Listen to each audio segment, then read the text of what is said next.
Parshas Re'eh is full of random, first glance, random mitzvahs kashrus, there's mitzvahs that have to do with the Yom Tovim, there's mitzvahs about the false prophets, all different types of mitzvahs,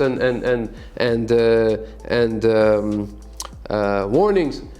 One of the mitzvahs that we find in our parasha, Banim Atem L'Hashem Elokeichem, right after Revi, in the 14th parak, Banim Atem L'Hashem, you are sons of Hashem, Loisus Goydu, Loisus Simu, Korcha. You're not allowed to scratch yourself or make a kerech, shave your head, because of a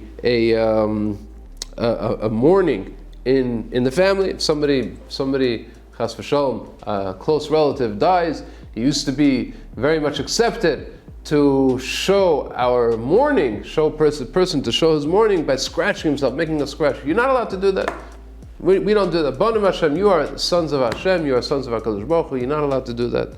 We know that the Gemara teaches us that from this word, Loisis Goydadu, this pasuk of Loisis Goydadu, we learn an additional halacha, an additional warning. We're not allowed to split communities. We're not allowed to have a situation where in one community there's an accepted practice, an accepted minig or an accepted halacha, and a group of people or one person decides, no, I'm going to do differently. I have a different minig, I have a different halacha, and within the community starts splitting the community in half. It's a terrible thing, and we learn it from this pasuk, Loisis Goydadu, do not split into agudas, into different groups. This is learned from this pasuk.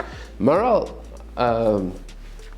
tells us, he pays attention to the fact that there should be, in a normal situation, when you have the Pashup Pshat, the simple translation of the words, which in our case means do not scratch your skin in case of in mourning, and you have the drasha, you have the deeper explanation not to split the community. There should be some sort of connection, and at first glance these two ideas seem very, very far apart from each other. There seems to be no connection at all between the simple translation of Leitis Goydadu and the deeper explanation of Chazal, not to split the community in half. Says the Maral, perhaps scratching the skin, so splitting the body in half by scratching, by making a scratch, perhaps this is symbolic of the fact of not scratching the community, of making a split in the community, but the Maral says it's much deeper than that. The truth is that when the Torah says, Banim Atem L'Hashem Elokeichem, the Torah is telling us your body does not belong to you. Your body is there to protect your neshama, which HaKadosh Baruch Hu gave you. It's all part of the neshama. You have a heilige neshama, you have a holy neshama, and you have the body which contains the neshama.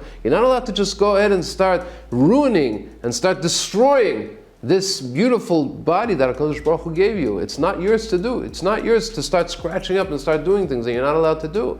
Hashem has rules of how you're supposed to protect your body, protect your health, protect yourself. Why? Because within this body is the neshama, the nishmas alekim, the chedek elikam imal, and you're not allowed to start destroying it. Same is true about a community. HaKadosh Baruch Hu gave us the opportunity to gather together and make a community to serve Hashem in a certain way. You're not allowed to destroy that, just like you're not allowed to destroy your personal body. You're also not allowed to destroy the public body of the community of which we are all part of. So as the Maral says, actually the connection is very strong. It's actually the same point. Just like you're not allowed to destroy the person thinks that his body is his personal property. It's not his personal property. You have no right to do what you want. You have no right to destroy your body. You also have no right to destroy the community through conflict, as the Maral says. Machlekes is the beginning of the destruction of any community, of any sort of communal gathering, any sort of communal appreciation and association. The first step to destruction is machlekes. That's why